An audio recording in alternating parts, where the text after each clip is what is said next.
जय Hind friends. I hope कि तुम सब ठीक होगे और पढ़ाई भी सबकी अच्छी चल रही होगी। अब हम टॉपिक पे आते हैं। प्रोनाउन टॉपिक हमने स्टार्ट किया था और 6-7 क्लासेस शायद हो भी चुकी हैं। हमने लास्ट क्लास में जो कंसेप्ट पढ़ा था वो था रिलेटिव प्रोनाउन का। अब उसी के अंदर हम थोड़ा सा और पढ़ेंगे और आज का जो ये पहले मतलब कि हम स्टार्टिंग में जो भी पढ़ेंगे बहुत इंपॉर्टेंट है, तो अच्छे से समझ लेना इसको, ठीक है। इससे काफ़ी चीज़ें तुम्हारी क्लियर होंगी। रिलेटिव प्रोनाउन के अंदर हम थोड़ा सा अभी और पढ़ने वाले हैं, तो ध्यान से देखते चलना इसको। हमने कल पढ़ा था, मान लो कि लास्ट क्लास में हमने पढ़ा था हु के बारे में, ठीक है। हु के बारे में काफ़ी चीज़ें हमने पढ़ी थी। तो हु के बारे में हमने ये देखा था कि हु सब्जेक्ट और ऑब्जेक्ट दोनों का काम कर देता है एक सेंटेंस के अंदर, ठीक है। रिलेटिव प्रोनाउन तो ये बनता ही है जहाँ पे वो एक वहाँ जहाँ पे ये एक सब्जेक्ट का भी काम कर देता है, एक प्रोनाउन का भी काम कर देता है और एक कंजंक्शन का भी काम कर देता है। और जब उसको ज़रूरत पड़ती है, जब हमें नीड होती है, तब वो एक ऑब्जेक्ट का भी काम कर देता है, ठीक है। अब यहाँ पे बात होगी किसकी? हुम की। कि हुम का क्या फिर सीन होता है? जब हमें ऑब्जेक्ट और सब्जेक्ट दोनों का काम कर देता हूँ तो फिर हमें हुम की क्यों ज़रूरत पड़ती है? इस बात को ध्यान रखें। जो हुम है वो ओनली ऑब्जेक्ट का काम करता है। जब भी हमें ओनली ऑब्जेक्ट की जरूरत पड़ेगी तब हम हुम को याद कर लेंगे। क्या ये सब्जेक्ट बनेगा? ये सब्जेक्ट नहीं बनता है। हुम सब्जेक्टिव केस नहीं होगा, ये चीज ध्यान में रख के चलें। अब हम इसके कुछ एग्जांपल्स करते हैं, उससे तुम्हें क्लियरिटी मिल जाएगी कि किस तरह से हमने, मान लो कि एग्जाम के अंदर किस तरह से देखने को मिलेगा हुम, इसका कैसे यूसेज होगा, और भी काफ़ी सारी चीज़ें देखने को मिल जाएंगी तुम्हें। देखो मैं एक एग्जांपल देता हूं तुम्हें।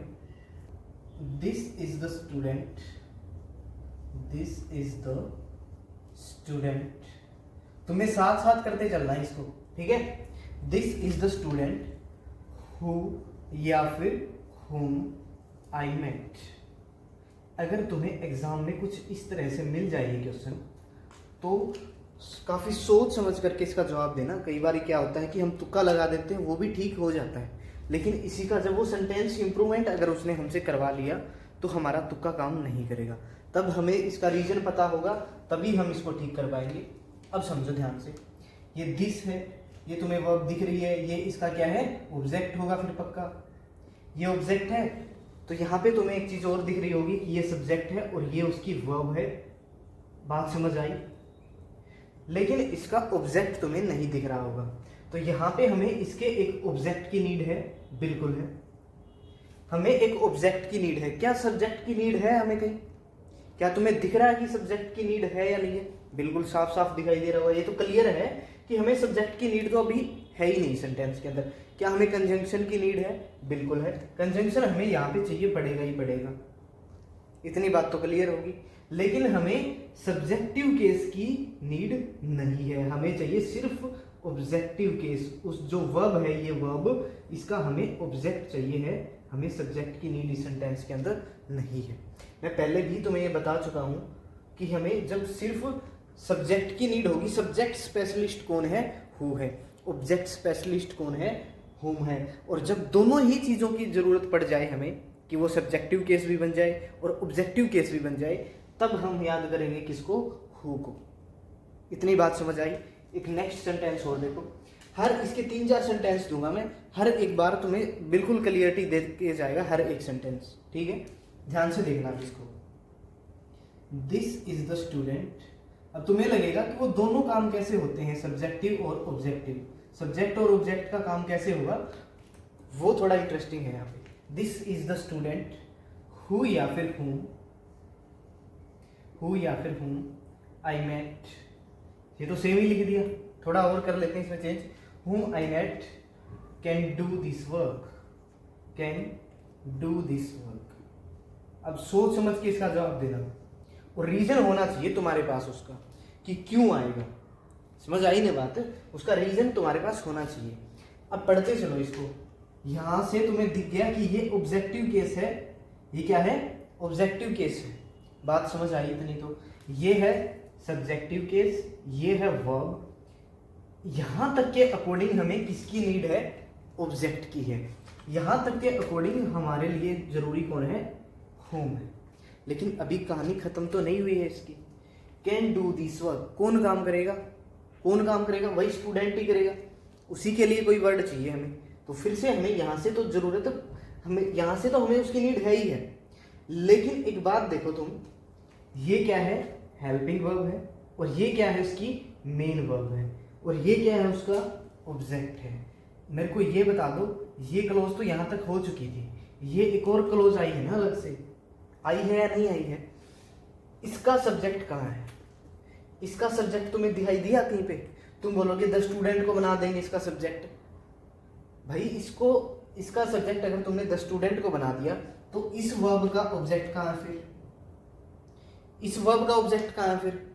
इस वर्ब का ऑब्जेक्ट अगर तुमने फिर ये सेलेक्ट कर दिया तो फिर ये ऑब्जेक्ट रहेगा, फिर ये सब्जेक्ट नहीं बनेगा। हमें इसका सब्जेक्ट चाहिए और इसका हमें ऑब्जेक्ट चाहिए। अब आई बात समझ, अब कौन सेलेक्ट होगा?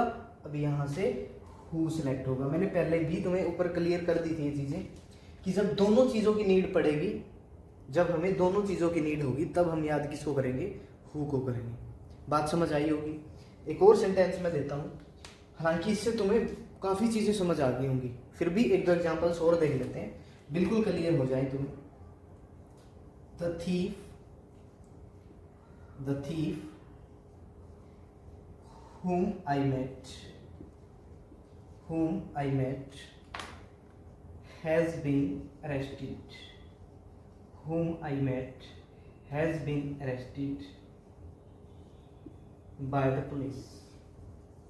अब ये खुद से करके देखो एक, जब तक खुद से नहीं करके देखोगे तुम तो फिर तो देखो क्लियरिटी नहीं आएगी उतनी, है ना?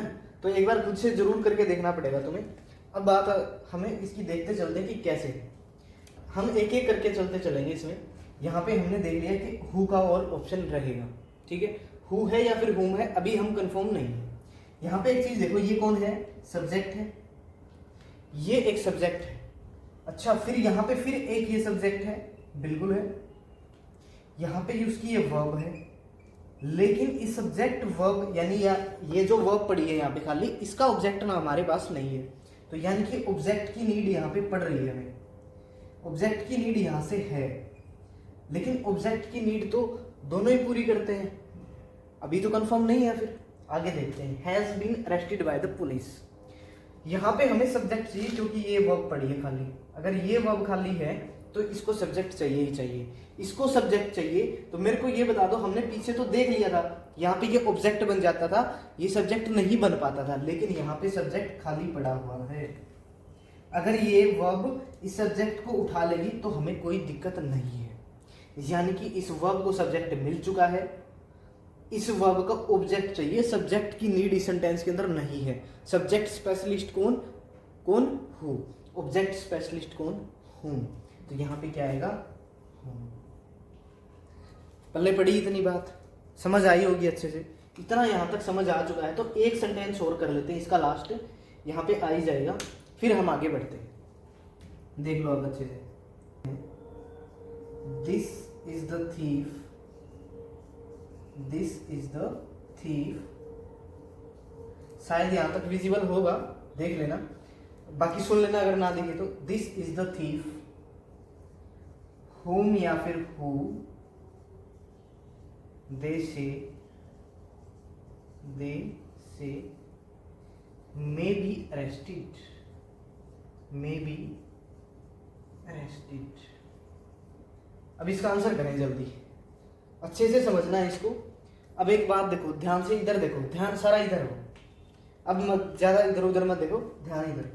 दिस इज द थीफ, यहाँ पे सब्जेक्ट है, ये उसकी वर्ब है, और यहाँ पे ये बन चुका है ऑब्जेक्ट। यहाँ पे अब हम उसको छेड़छाड़ नहीं कर सकते हैं, ये कंप्लीट हो चुका है यहाँ तक। अब आ जाओ इधर, यहाँ पे सब्जेक्ट है और यहाँ पे है उसकी वर्ब, यहाँ पे उसकी वर्ब है। अब चाहिए कौन? यहाँ पे कौन चाहिए? ऑब्जेक्ट चाहिए। इस वर्ब को अपना ऑब्जेक्ट चाहिए। अच्छा, यहाँ पे एक फिर वर्ब पड़ी है, यहाँ पे भी तो वर्ब पड़ी है, ऑब्जेक्ट उसको मिल चुका है, इसको सब्जेक्ट चाहिए। किसकी नीड? सब्जेक्ट प्लस ऑब्जेक्ट की। कौन पूरी करता है? हु। समझ आई बात?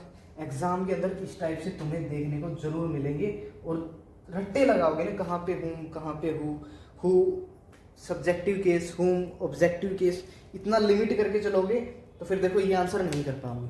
ठीक है, मुझे जहाँ तक लग रहा है तुम्हें समझ आया होगा। अब मैं हट जाता हूँ, जल्दी से इसको नोट करो फिर आगे चलते हैं।